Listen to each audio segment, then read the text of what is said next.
The New Orleans Saints quarterback battle dominates the airways, and it'll stay that way until one player proves one thing. We got all of that and a little bit of lagniappe for you on today's episode of Locked On Saints.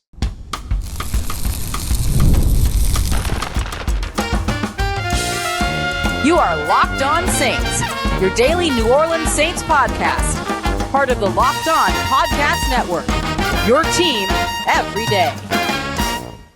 What is good, Who Dat Nation and Who Dat family? I am your host, your friend, Ross Jackson, New Orleans native, your New Orleans Saints expert and credentialed member of the media covering those New Orleans Saints as the Saints beat writer over at LouisianaSports.net. And on today's episode of Locked On Saints, 3 New Orleans Saints veterans are going a little bit underappreciated, plus a little bit of lagniappe on that one. The Saints look to have 3 of 4 key factors in place for their run game. What's next for them? We'll take a look at that. And we're going to kick everything off for the next step for this New Orleans Saints quarterback competition. We appreciate you very much, whether it's your first time or your next time, being here with us this time, making us your first listen, and being it every day or here on the show, which is a proud part of the Locked On Podcast Network, your team every day. On today's show, I wanted to start off with a look at the quarterback competition again. Of course, we're going to continue to look at this because it is the biggest story in New Orleans.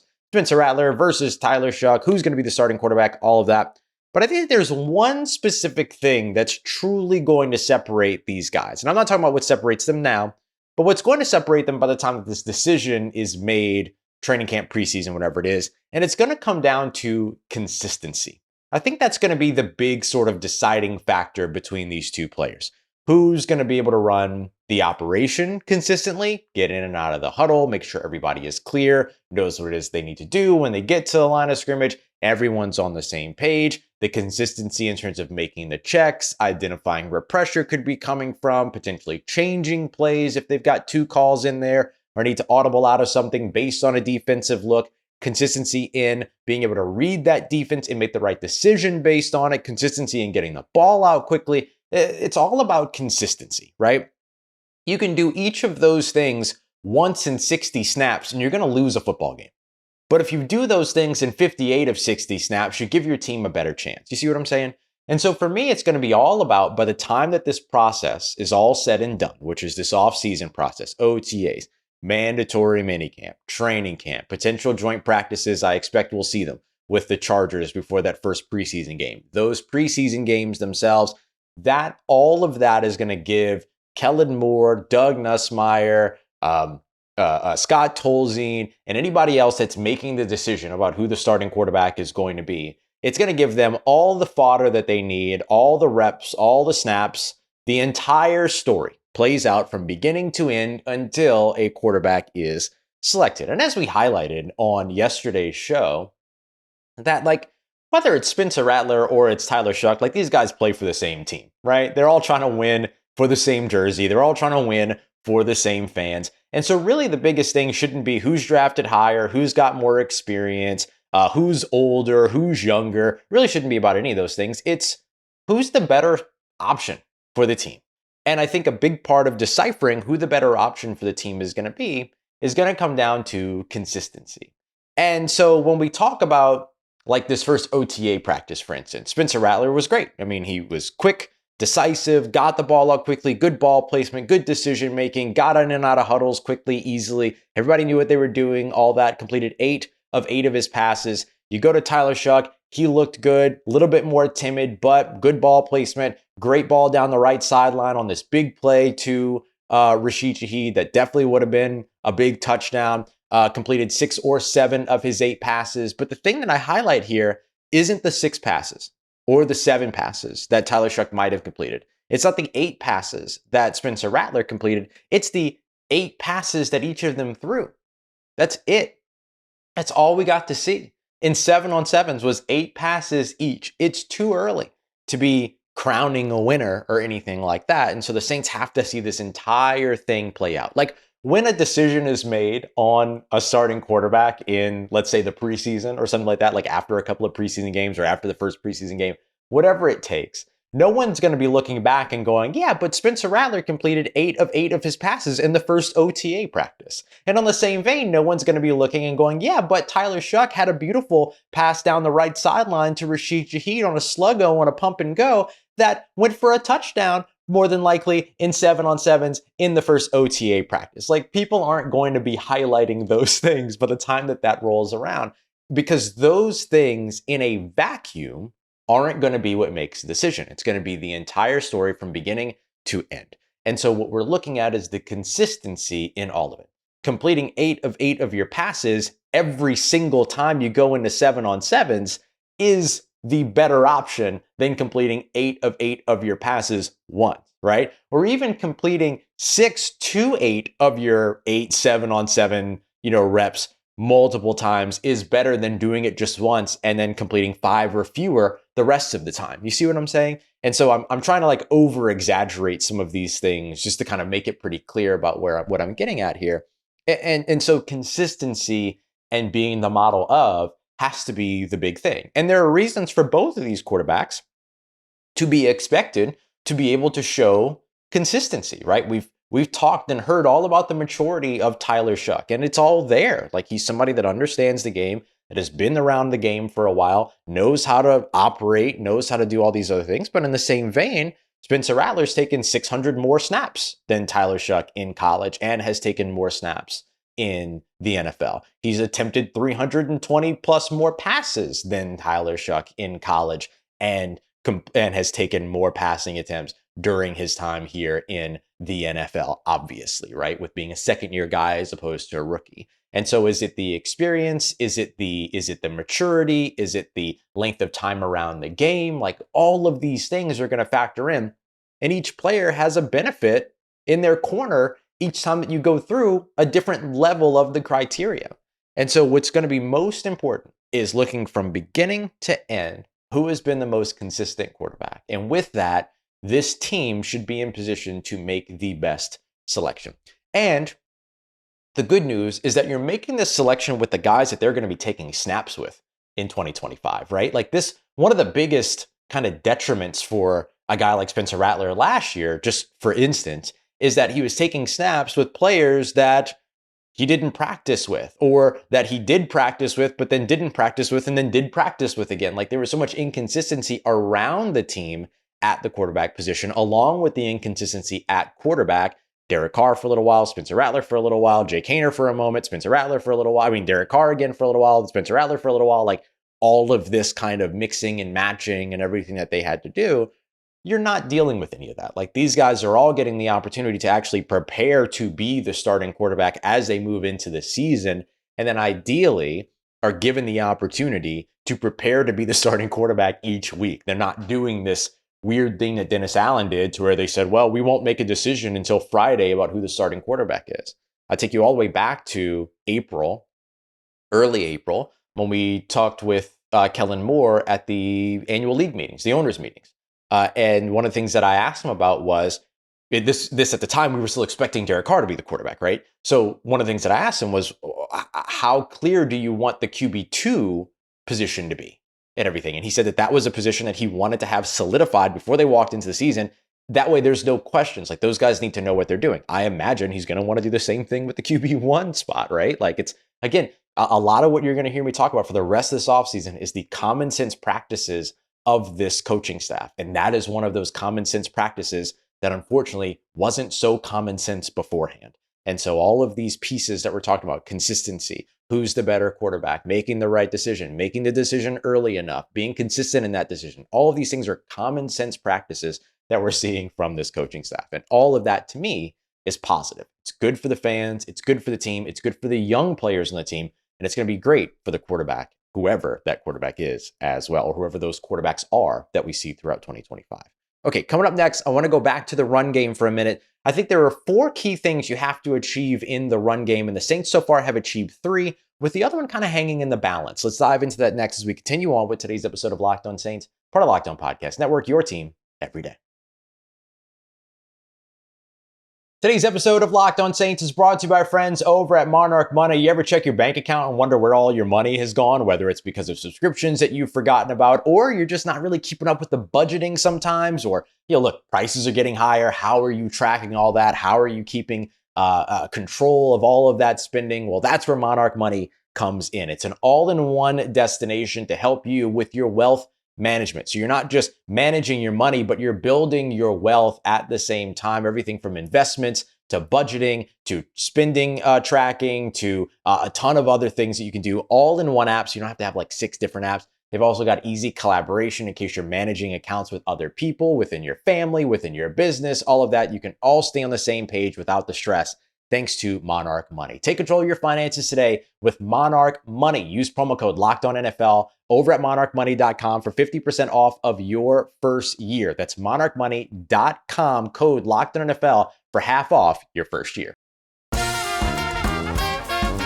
All right, family. I think there are 4 key things that the New Orleans Saints may have set out to achieve over the course of this offseason in order to bolster their run game. And I think that there's 3 that I feel pretty solid about. One that still kind of hangs in the balance. You think about what it is that the New Orleans Saints need, or really that any NFL team needs in order to break off a big run play, for instance, right? So you need the protection up front, and that gets broken down into play side protection as well as backside protection, right? So you want the guys that are on the non-play side, kind of setting up and walling off those backside defenders so that they can't come in and bust up the play from another area of the field.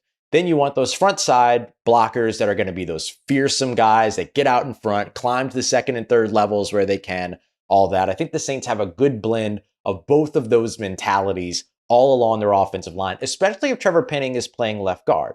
If Penning works out at left guard, it's going to be a big win for the Saints in the run game because that physicality is huge at that area. You're pulling those guards. You give those running backs an opportunity to run behind him as a lead blocker, this crazed guy out there climbing up to the second level, looking for his opportunities to, as he said before he came into the NFL, quote, legally assault people when he's on the field and everything. So you get the good graces of being able to follow that guy around when he's a lead blocker for you. But then you also get that wall coming up on the other side that kind of keeps any of those backside defenders from being able to get in and, sneaky mess up a play or catch a ball carrier from behind or something like that. So you kind of need both of those things.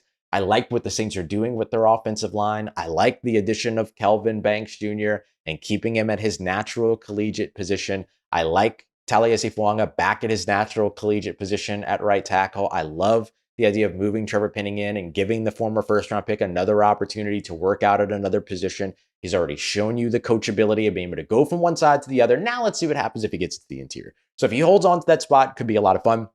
If Dylan Radins is there, he was a 15-game, 16-game starter last year at right guard for the Tennessee Titans.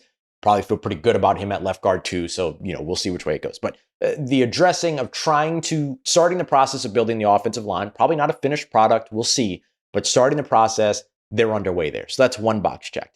The other box checked, of course, that you want the good running backs. And look, Alvin Kamara is coming off of a career year. I know he's a year older, but coming off of a career year, 8 years into his career, pretty solid and promising situation there for Alvin Kamara. Now he comes into a run game that's going to ask him to do a whole bunch of stuff. It's going to utilize him in a bunch of different ways, not just as a rusher, but as a pass catcher as well, which is going to kind of create some disguise when he's on the field, all those other pieces. The addition of Devin Neal, who feels ready-made for this Kellen Moore offense, can get outside, can run inside, can run the zone, can run the man runs in the gap schemes, can catch passes out of the backfield as well. Kendre Miller now getting the opportunity potentially to be able to do some of the inside zone stuff that he hasn't been able to do since he arrived here in New Orleans that made him a 3rd-round draft pick back coming out of TCU. That was his bread and butter of his game. And so being able to kind of have this running back room that also has guys like Velus Jones Jr. and X Valade and Clyde Edwards-Helaire, who can also find ways to contribute to. Marcus Yarns, of course, who was added and who got a lot of opportunities, particularly as a pass protector too during OTAs and all that. So lots of opportunities for those running backs. That the Saints have built themselves a pretty interesting room of running backs that they could expand on more if they wanted to. Like if they decide that they need a bigger bruiser of a running back, they could potentially go back to the market. How healthy is Nick Chubb? What's going to happen with him? What's going to happen with J.K. Dobbins? Where does he land? Like there's still time to kind of figure all of this out and still tinker with the position all throughout training camp as players go on and off of rosters. The other thing that I think that they've done very well is, of course, they're building the scheme. We did a big highlight of TJ Paganetti over the course of the weekend, 2 shows on kind of how what he's bringing, those common sense practices and how things can work out for these, how that scheme works out for the players. But beyond just him, looking back at what guys, what a guy like Kellen Moore has done with guys like Ezekiel Elliott, Tony Pollard. You look at what he's done with Austin Eckler, which, look, they weren't super successful in Los Angeles, but there was a lot of reasons for that. And then you look at not only the success with Saquon Barkley, but like some of the same plays that they ran that worked as breakaway plays for Saquon Barkley turned into breakaway plays for Will Shipley, the rookie running back that they drafted out of Clemson at that time. Some of those breakaway plays were created for Kenneth Gainwell as well. Like, it wasn't just about what was going on in terms of the individual running back of Saquon Barkley, who is supremely talented and went over 2,000 rushing yards, all this other stuff. Like, incredible season. And the Saints don't have him. But Kellen Moore, TJ Paganetti, all those guys, they were able to create a run system and a run game based on how strong that offensive line was, which you're trying to replicate here in New Orleans, that worked for any and all running backs that were in on any and all plays. And so, yes, the Saints might not have Saquon Barkley, but they have a run scheme that is going to be able to elevate the players that are back there as ball carriers. So those 3 things, I think the Saints are like in process of checking those boxes, right? Like, you're still building the run scheme. You're still figuring out what your talent can do. You're just now getting them out on the field. You haven't really seen Alvin Kamara, if you're Kellen Moore, yet in terms of what he can do in practice, how you work with him, how he fits your scheme and everything. So you got to wait to figure all that out in training camp, mandatory mini camps, and everything like that. Remember, OTAs are voluntary. So I think you're still figuring that out. You're probably still tinkering with the running back room. You don't know who's going to make it to the season, all those other things. Like, there's a lot of change that could happen there. And you're still probably tinkering and figuring things out with the offensive line. Although the greatest thing that could happen for New Orleans is that offensive line from left tackle to right tackle that they rolled out at first OTAs, Kelvin Banks, Trevor Penning, Eric McCoy at center, Cesar Ruiz at right guard, and then Taliesin Fuanga, if that just remains throughout the rest of the offseason, massive win for New Orleans. So the thing that I think that they're missing right now, or not missing, but is unproven right now, is perimeter blocking. That's it. That's the one thing that we have to see. And so that's where the conversation of the big bodied receiver comes in. But remember that, like, perimeter blocking, you don't just have smaller wide receivers. And when I say smaller, I mean smaller than offensive linemen, right? Contributing to the pass blocking game. I'll lump tight ends in with the offensive linemen. That's part of what it is that you're doing. And so in this case, right, of the core protection, I mean, not with the offensive line, but I'll lump tight ends and offensive linemen together as the core protection in the middle of the field, the point of attack, whereas the perimeter blocking is happening with those wide receivers. But it's not just lighter players than offensive linemen out there blocking. You're also blocking lighter players than defensive linemen on the outside, right? So it's really a sense of willingness more than it is a sense of being able to really, like, drive a guy down the field. Is it fun to watch wide receivers drive defensive backs upfield as they're protecting in the run game? Absolutely, of course. However, sometimes it's just about the willingness. And so if you're able to see that from this wide receiver group, which we're not going to figure out until pads go on in training camp, and even then it's marginal what we actually learn, that I think goes a long way in terms of getting that 4th element for this New Orleans Saints run game. So that's a big thing that I'll be looking for over the course of the next couple of months as we get closer to the regular season.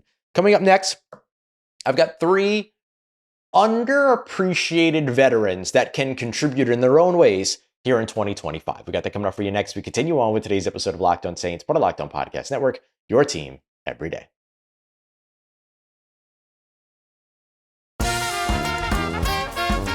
Let's get it, Who Dat Nation. I've got 3 underappreciated New Orleans Saints veterans, from young veterans to more experienced veterans, that I think can have maybe a little bit of a bigger role than expected in their own ways here in 2025. Now, this idea originally came from Cynthia Freeland at NFL.com, who would do like an underappreciated player for all 32 teams. And she would do it based on like contract value.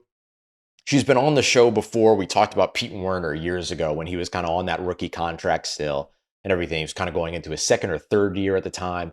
And so we kind of broke down, how he's underappreciated in how much he's being paid because he was on a rookie contract versus like the number of snaps that he made and the impact that he had, number of tackles, like how he was recording stats, all these other things. So the most recent one that came out listed Foster Moreau, the tight end, New Orleans native, LSU Tiger, now New Orleans Saint, Raider before that, being the most underappreciated guy. And I think that's a solid selection, right? This is a guy that's coming off of injury.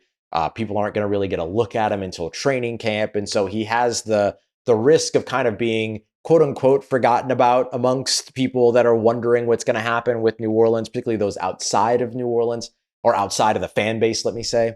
And that ends up probably having a major contribution factor here in 2025, especially working with Kellen Moore, who loves his 2 tight end sets and who loves working with tight ends and loves versatile tight ends. And Foster Moreau is one of those guys that checks every box. He can protect, he can catch, he can run, like he can run routes, like he can do all of it and everything. So he's a guy that ends up classified as the more underappreciated player because of the level of expectation around him outside of the fan base and what he's actually going to achieve over the course of the 2025 season, which I believe will be a very positive 2025 season for him.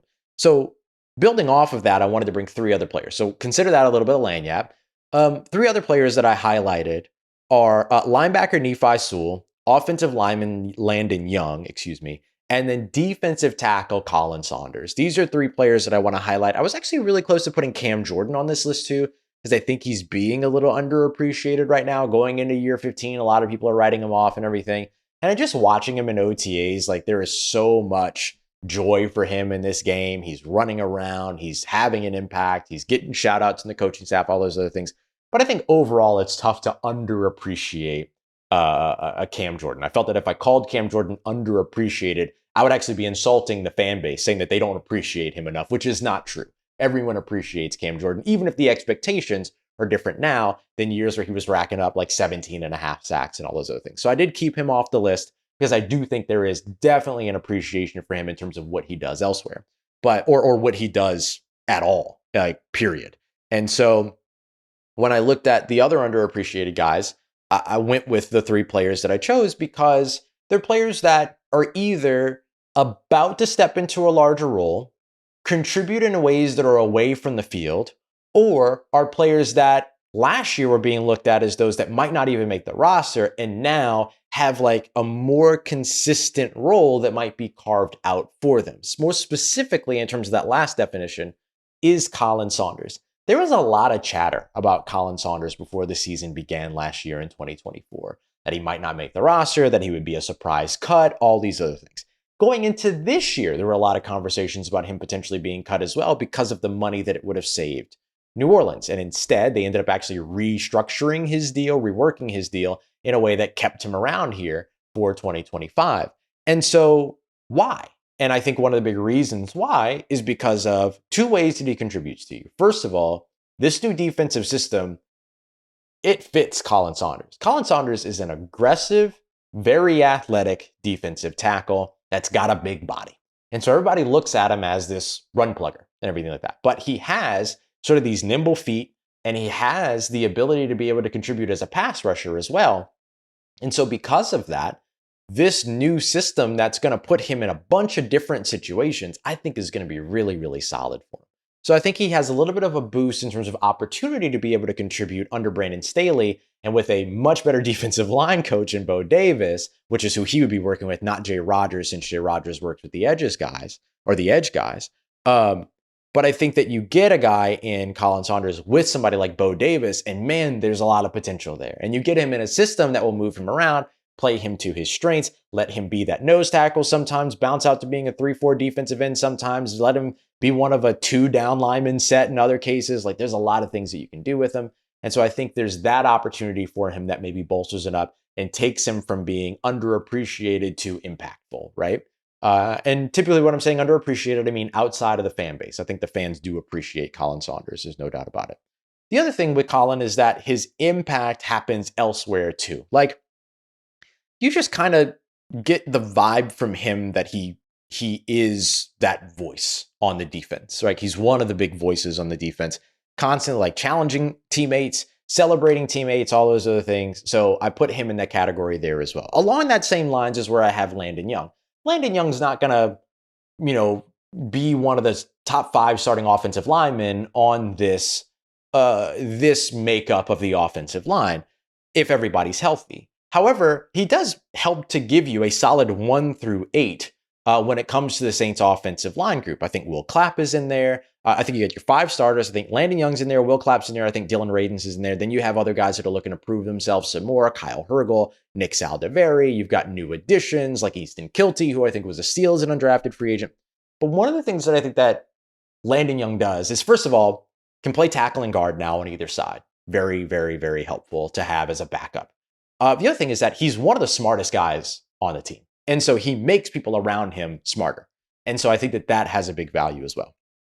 Nephi Sewell has the ability to contribute massively on special teams, but his growth as a strong side linebacker is really hard to miss when he does get out on the field. There's a lot of talk about Danny Stutzman, of course, because there's exciting stuff with the rookie coming out of Oklahoma who was drafted this year. But I do think that Nephi Sewell is a guy that, if he stays healthy throughout the offseason, does continue to have a growing role in this defense as well. He got mixed in a little bit along with Pete Werner, who was wearing the communication headset during practices, during the OTA practice, got mixed in along with Danny Stutzman as well. And so I think that you're seeing some more of the growth for Nephi Sewell, who just is relentless, has a great motor, awesome personality, loves the game, and always wants to be involved in the play. You never see him not getting to the football. Even if he's not making the tackle, he's right there. And so I think that kind of attitude has a big benefit for the young guys that are going to watch him. Remember, he came as an undrafted guy and has consistently stuck around. And I think he'll do it again here in 2025. And I think that inspires some of the other young guys and certainly continues to push some of the more established veterans as well. All right, coming up in tomorrow's episode, I want to dive into, instead of 3 underappreciated players, how about the 3 big-time tone setters and much more in tomorrow's episode. We'll dive into all that tomorrow. We appreciate you very much, as always, for making us a part of your day, part of your routine, for saying yes to me and the show. If you see me, please say hi. If you need anything else around your New Orleans Saints in between these episodes, make sure you follow me on your favorite social media, at Ross Jackson, NOLA. Hit me up. Know how the family's doing, how you living. Let me know how you're momming them. And trust Who Dat Nation. I'll holla at you.